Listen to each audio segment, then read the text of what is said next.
Subject కి ఒక teacher ఉంటారు, అన్ని సబ్జెక్టులు నన్ను చదవమంటారు. ఇంత చిన్న బుర్రలో అన్ని ఎలా నింపాలి? Class work, home work, fair notes అంటారు. సబ్జెక్ట్ కి 3 బుక్స్ పెట్టి బ్యాగ్ నింపుతారు. ఇన్ఫాక్ట్ నా బరువు కన్నా నా బ్యాగ్ బరువే ఎక్కువ.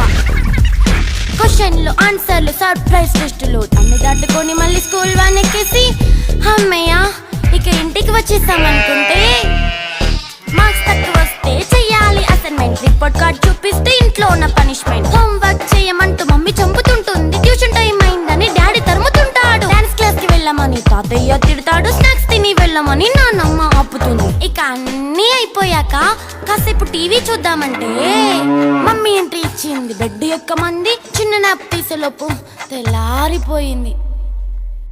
అయ్యో మళ్ళీ మొదలు ఈ స్కూల్ కష్టాలు. ఇక